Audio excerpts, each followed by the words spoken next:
Hi everyone, it's Kevin Ann at Eagle Strong Voice. It's September 9th, 2022.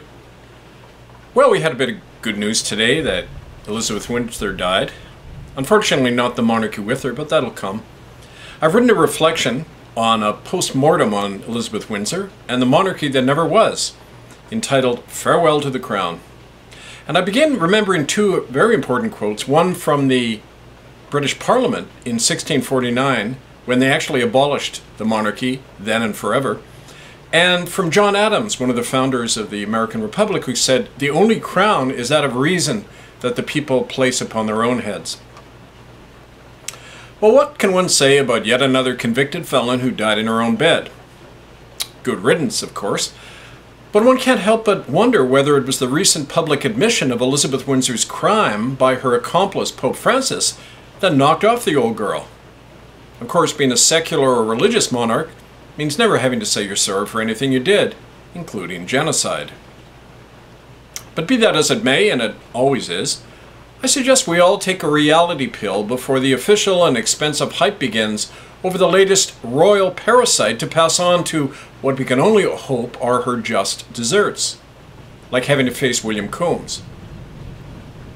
Liz knew all about William, since he was there that day that she and her creepy husband Philip absconded with 10 never-to-be-seen-again Aboriginal children from the Kamloops Indian Residential School in October 10th, 1964. Maybe she's facing William right now in the afterlife. But then she'll have to explain to him why her RCMP officers arrested him and arranged his death by arsenic poisoning just before he was to give public testimony about what he saw that day in Kamloops. Who knows, maybe there is a thing called a final judgment. Maybe child killing is a crime in the great beyond, because it sure isn't down in this world. My grandfather Ross Anand was a staunch British imperialist, and because of that he took a bullet and was gassed in the First World War, and he lost his eldest son Bob in the Second. But even Grandpa looked askance at Elizabeth Windsor and her flock of idiotic, self-indulgent children. "They don't stand for anything," Grandpa said to me once. "Her dad took on Hitler and stayed in London all during the Blitz. All the royals do now is eat up taxes that should go to schools and hospitals." Of course, Grandpa's own great-grandfather, Philip Annett, did him one better. And there he is, right there. Philip Annett. He took up arms in the 1837 rebellion in Canada and tried to overthrow the British crown. Our family folklore says that in Philip's worn Geneva Bible, he wrote the inscription from Oliver Cromwell's tomb, "Christ, not man, is king." Well, amen to that. But somewhere along the way, all those good Christians who include monarchs in their public prayers and will line up this week to mourn for Lizzie Britt have forgotten their own first commandment, namely that God will not tolerate any other gods, especially pretentious human ones like kings and popes. My English ancestors knew all that, which is why they overthrew the papal-loving British King Charles in 1649. They banned monarchy and re-established an English republic. Parliament made it an act of treason to restore the monarchy. So when a military coup did that in 1660, a huge deception and crime began.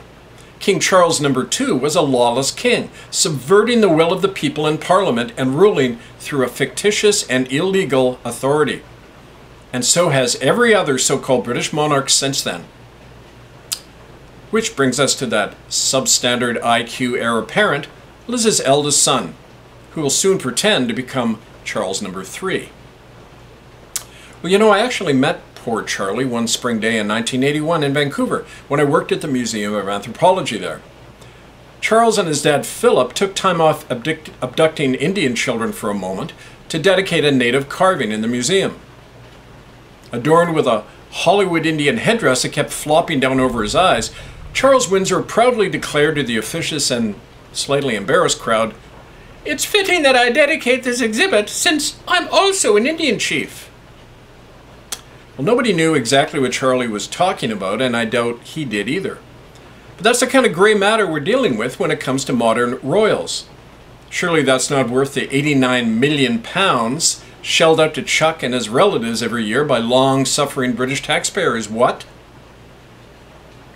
Despite his undoubted delight that Mummy Dearest has finally knocked off, Charles may be rubbing a lingering brain cell or two together tonight and reflecting on the fate of his namesake, to whom he bears such a resemblance, King Charles the Brainless, who became headless. He should well do such a reflection, because today, as in 1649, many more people are freeing themselves from the mental shackles that allow one or a few to rule the many. And we all know where that kind of great awakening must inevitably lead. After all, everybody has to honor and be true to their ancestors. And so just as Charles III will tread the same path to oblivion that was taken by Charles I, so have I held on to my own family tradition. I've helped raise this flag of the Republic in Canada, the Republic of Canada, just like my great-great-great-grandfather did, and many like Philip Annett. It's long overdue that we cast off the criminal, the illegal, and the parasitic thing called the British monarchy. And guess what? Over half of Canadians agree with us when they were polled on the issue. It's like the poet Shelley said in 1816. Shall we not put aside the things of childhood and look to the day when fabled stories of nobles and kings will lie forgotten like broken toys, and the sceptred crown and moldy throne gather dust and wither, as true nobility is discovered in the breast of every man? So go take a powder chuck, but don't worry, there'll still be a place for you in our new republic. You can be the town idiot. This is Kevin Annett, Eagle Strong Voice, republicofcanada.org. Stand by for more.